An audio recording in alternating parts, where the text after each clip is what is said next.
Hello everyone, welcome to SPC centre. This is Prashant Kumar. Friends, आज के इस वीडियो में मैं आप लोगों के साथ 72वीं बीपीएससी प्रीलिम्स परीक्षा से संबंधित एक महत्वपूर्ण डेटा को डिस्कस करूंगा और यह प्रीलिम्स परीक्षा के लिए इस बार के लिए काफ़ी महत्वपूर्ण है। आज का जो हमारा डिस्कशन का टॉपिक होगा वह पीएलएफएस वार्षिक रिपोर्ट 2025, इससे संबंधित महत्वपूर्ण तथ्यों को और महत्वपूर्ण डेटा को हम लोग डिस्कस करेंगे।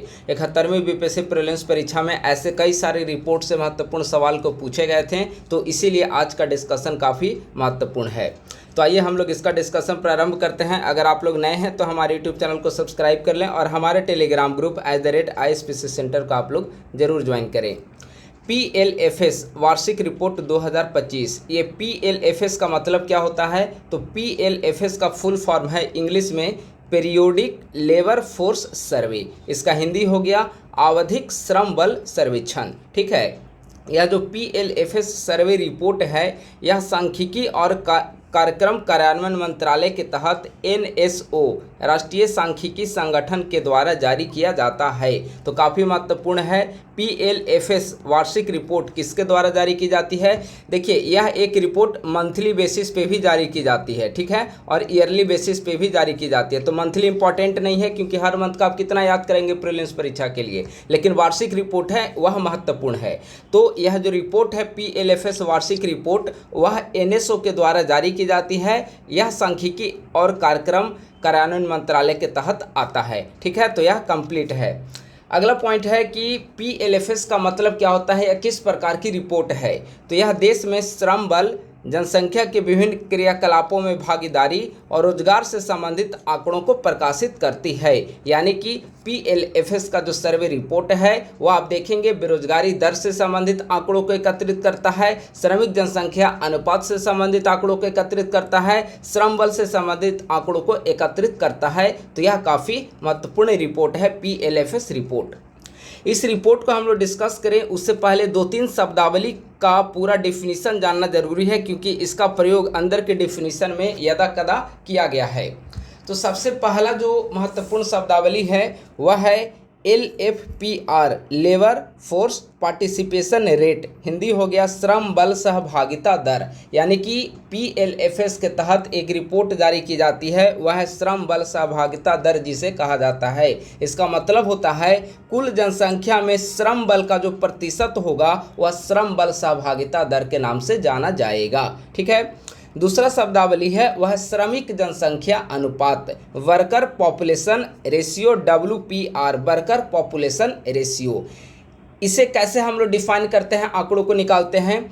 तो नियोजित जनसंख्या को कुल जनसंख्या से डिवाइड करते हैं और फिर उसे 100 से मल्टीप्लाई कर देंगे तो वह श्रमिक जनसंख्या अनुपात के नाम से जाना जाएगा।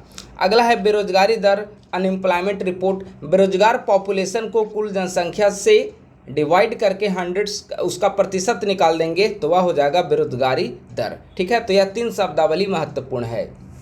अब हम लोग पीएलएफएस सर्वे से संबंधित महत्वपूर्ण डेटा को हम लोग डिस्कस करेंगे। डेटा को आपको याद रखना बहुत ज़रूरी है। एनएफएचएस 6 रिपोर्ट हमने डिस्कस किया है, उसका डेटा काफ़ी महत्वपूर्ण है। आज मैं पीएलएफएस का वार्षिक रिपोर्ट 2025 का डिस्कस कर रहा हूँ, इसका डेटा को भी आपको याद रखना ज़रूरी है। तो पहला महत्वपूर्ण डेटा है 15 वर्ष और उससे अधिक आयु के व्यक्तियों के लिए LFPR, अभी हमने ऊपर डिस्कस किया था, लेबर फोर्स पार्टिसिपेशन रेट।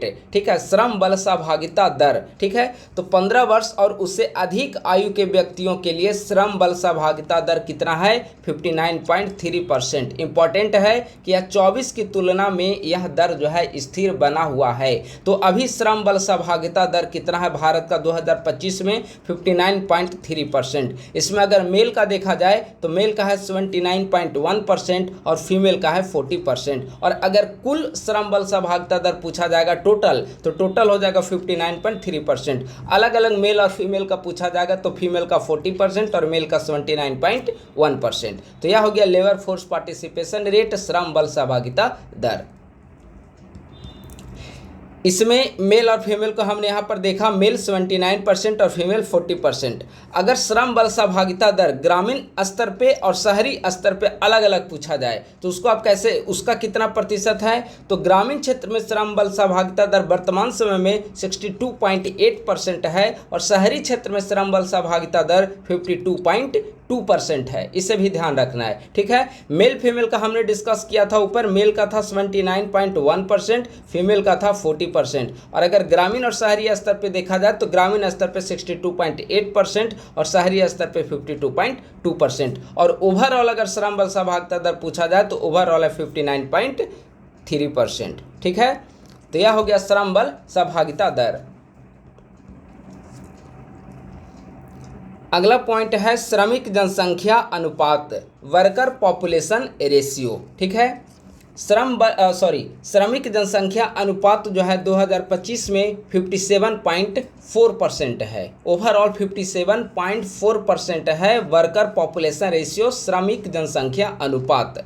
इसको भी अलग अलग मेल फीमेल और ग्रामीण शहरी जनसंख्या के आधार पर डिवाइड करके देखें तो श्रमिक जनसंख्या अनुपात, पुरुषों में श्रमिक जनसंख्या अनुपात महिलाओं की तुलना में दोगुना है। ठीक है, पुरुषों में कितना है 76.6% और महिलाओं में है 38.8%, लगभग यह दुगुना प्रतिशत है। ठीक है, तो श्रमिक जनसंख्या अनुपात ओवरऑल है 57.4%, पुरुषों में श्रमिक जनसंख्या अनुपात है 76.6% और महिलाओं में श्रमिक जनसंख्या अनुपात है 38.8%। अब ग्रामीण और शहरी को देखा जाए तो ग्रामीण में श्रमिक जनसंख्या अनुपात 61.2% और शहरी क्षेत्र में श्रमिक जनसंख्या अनुपात 49.7% है। ठीक है, ग्रामीण क्षेत्र में शहरी जनसंख्या अनुपात शहरी की तुलना में अधिक है। अगला डेटा है बेरोजगारी दर, अनएम्प्लॉयमेंट रेट से संबंधित। ठीक है, तो ओवरऑल अगर टोटल बेरोजगारी दर देखा जाए तो ओवरऑल टोटल बेरोजगारी दर 3.1% है। ठीक है, और इसमें एक और इंटरेस्टिंग बात है कि महिलाओं और पुरुषों में बेरोजगारी दर लगभग बराबर है, महिलाओं का भी 3.1% और पुरुषों का भी 3.1% है। और ओवरऑल अगर बेरोजगारी दर अनएम्प्लॉयमेंट रेट को देखा जाए तो वह 3.1% है। ठीक है, लेकिन ग्रामीण और शहरी क्षेत्र में बेरोजगारी दर का आंकड़ा काफ़ी अलग है। ग्रामीण क्षेत्र की तुलना में शहरी क्षेत्र में बेरोजगारी दर लगभग डबल है, दोगुना। ठीक है, प्रतिशत ना पूछकर इस प्रकार भी पूछा जा सकता है कि 2 गुना है, 3 गुना है, तो इसे भी आपको समझना होगा। ठीक है, तो महिलाओं और पुरुषों में बेरोजगारी दर लगभग समान है, लेकिन ग्रामीण और शहरी क्षेत्र में बेरोजगारी दर देखेंगे तो लगभग 2 गुना और आधे का गैप है। ग्रामीण क्षेत्र में बेरोजगारी दर है 2.4% और शहरी क्षेत्र में बेरोजगारी दर है 4.8%। शहरी क्षेत्र में बेरोजगारी दर ग्रामीण क्षेत्र की तुलना में दुगुना है, यानी कि ग्रामीण क्षेत्र में जो बेरोजगारी दर है वह शहरी क्षेत्र की तुलना में आधा है। यह हो गया बेरोजगारी दर, अनएम्प्लॉयमेंट रेट। अगला है युवा बेरोजगारी। युवा बेरोजगारी के अंतर्गत 15 से 29 वर्ष के युवाओं की बेरोजगारी से संबंधित आंकड़ों को रखा गया है। तो अगर 2025 ईस्वी में देखा जाए तो 2024 की तुलना में युवा बेरोजगारी दर में कमी देखने को मिली है। 2024 में यह आंकड़ा 10.3% था और यह 2025 में घटकर 9.9% हो चुका है, यानी कि युवा बेरोजगारी दर 2025 में 10.3% था और इसमें कमी होते हुए यह 2025 में घटकर 9.9% हो चुका है। शहरी युवा बेरोजगारी दर 13.6% है और ग्रामीण युवा बेरोजगारी दर है 8.3%, यानी कि ग्रामीण क्षेत्र की तुलना में शहरी क्षेत्र में युवाओं में बेरोजगारी दर ज़्यादा देखने को मिलती है और यह स्वाभाविक भी है। ठीक है, तो शहरी क्षेत्र में युवाओं में बेरोजगारी दर 13.6% और ग्रामीण क्षेत्र में 8.3% है। स्वरोजगार की स्थिति 2025 में 56.2% रहा है। स्वरोजगार की स्थिति स्वरोजगार की स्थिति देखा जाए, स्वरोजगार की जो स्थिति है 2025 में 56.2% है और इसमें आप देखेंगे तो 2023 से 2025 के बीच में मामूली गिरावट देखने को मिल रहा है। यह पीरियोडिक आप देखेंगे तो मामूली गिरावट देखने को मिल रहा है। 2024 में 57.5% था स्वरोजगार में संलग्न लोग, 57.5% 2024 में थे, 2025 में घटकर हो गया 56.2%, यानी कि गिरावट देखने को मिल रही है और यह गिरावट 2023 ईस्वी से लगातार जारी है। तो यह हो गया स्वरोजगार की स्थिति। नियमित वेतनभोगी रोजगार की हिस्सेदारी 22.4% से बढ़कर 23.6% हो गई है। नियमित वेतनभोगी रोजगार की हिस्सेदारी, ठीक है, पहले 22.4% था और यह बढ़कर हो गया 23.6%। रोजगार में कृषि की हिस्सेदारी सर्वाधिक है, यानी कि जितने लोग एम्प्लॉयड हैं, रोजगार से संलग्न हैं, उसमें कृषि क्षेत्र की हिस्सेदारी यानी कि कृषि क्षेत्र में रोजगार से जुड़े हुए लोगों की जनसंख्या या उनकी हिस्सेदारी प्रतिशत सर्वाधिक है। ठीक है, तो रोजगार में कृषि की हिस्सेदारी कितनी है? 2025 में यह प्रतिशत है 43%। 2024 में लगभग 44.8% लोग कृषि से संलग्न थे। 2025 में इसमें कमी देखने को मिली है और 44.8% से घटकर 2025 ईस्वी में कृषि में संलग्न लोगों की जो आबादी है प्रतिशत है वह 43% है। इसके बावजूद रोजगार में कृषि की हिस्सेदारी देश भर में सर्वाधिक है। विनिर्माण क्षेत्र की हिस्सेदारी में मामूली सुधार देखने को मिला है। ठीक है, कृषि क्षेत्र में क्या हो गया? तो कृषि क्षेत्र में गिरावट आया है। ठीक है, 2024 में था 44.8%, 2025 में हो गया 43%। विनिर्माण के क्षेत्र में देखें तो विनिर्माण क्षेत्र में क्या हो गया है? वृद्धि हुआ है। कृषि क्षेत्र में गिरावट आया, विनिर्माण क्षेत्र में वृद्धि हुआ। कैसे वृद्धि हुआ?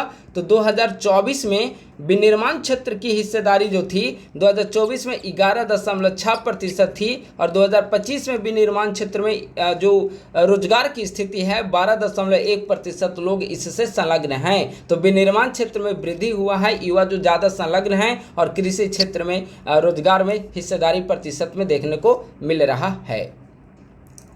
अगला पॉइंट है, रिपोर्ट के अनुसार 2025 में देश में 15 वर्ष और उससे अधिक आयु के 61.6 करोड़ लोग कार्यरत थे।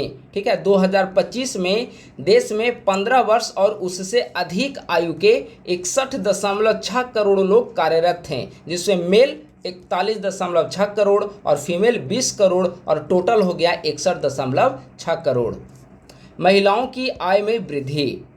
स्वरोजगार आय में महिलाओं की आय में वृद्धि देखने को मिली है पिछले वर्ष की तुलना में 2025 में, जिसमें स्वरोजगार से संबंधित जो स्वरोजगार क्षेत्र से जुड़ी हुई महिलाएं हैं तो स्वरोजगार क्षेत्र से जुड़ी हुई महिलाओं की आय में लगभग 8.8% की वृद्धि हुई है और नियमित वेतनभोगी आय में 7.2% की वृद्धि दर्ज की गई है। ठीक है, तो इस प्रकार से ओवरऑल महिलाओं की आय में भी हमें वृद्धि देखने को मिली है। तो यह टोटल हो गया PLFS सर्वे रिपोर्ट वार्षिक रिपोर्ट 2025। PLFS से संबंधित वार्षिक रिपोर्ट इतना ही काफ़ी महत्वपूर्ण है क्योंकि हमने इस रिपोर्ट को तैयार करने में PIB सोर्स को पूरा हमने उसका देख लिया था। जो भी महत्वपूर्ण डेटा है यहाँ पे संकलन कर दिया गया था। इसके अलावा विजन के जो महत्वपूर्ण पॉइंट थे विजन IAS के नोट्स के उसको यहाँ पे संकलन कर दिया गया था।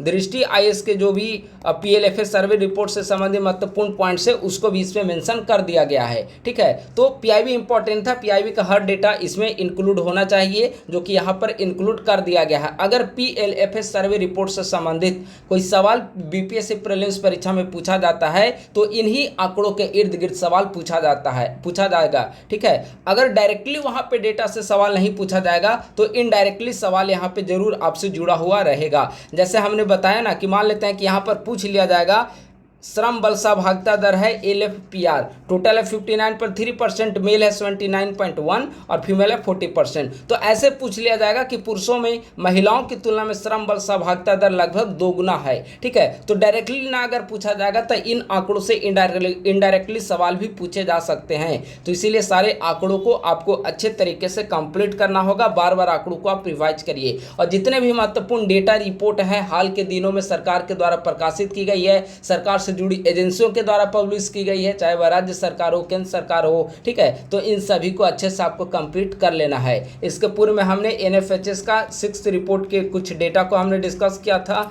आज हमारा PLFS का डेटा डिस्कस हो चुका है। हमारा जो अगला वीडियो आएगा वह अगला वीडियो बिहार के करेंट अफेयर से होगा। बिहार का करेंट अफेयर का मैराथन वीडियो होगा जिसमें हम लोग जून 2025 से लेकर जून 2026 तक का पूरे बिहार के करेंट अफेयर को हम लोग डिस्कस करेंगे और इस मैराथन वीडियो में हमारी कोशिश होगी कि प्रीवियस 1 ईयर का बिहार करंट अफेयर के सारे महत्वपूर्ण बिंदु को कवर कर दिया जाए ताकि एग्जामिनेशन के लिए उस वीडियो और उस PDF के अलावा आपको अतिरिक्त किसी भी चीज़ को पढ़ने की आवश्यकता ना पड़े। ठीक है, तो बस आज के वीडियो का हम लोग यहीं पे समाप्त करते हैं। इसका जो PDF है हमारे करंट अफेयर पेड ग्रुप तेजस करंट अफेयर बैच में सभी को कल या परसों तक उपलब्ध करा दिया जाएगा। अगर आप लोग नए हैं तो हमारे YouTube चैनल को सब्सक्राइब कर लें और हमारे टेलीग्राम ग्रुप @IASPCS सेंटर को आप लोग जरूर ज्वाइन करें।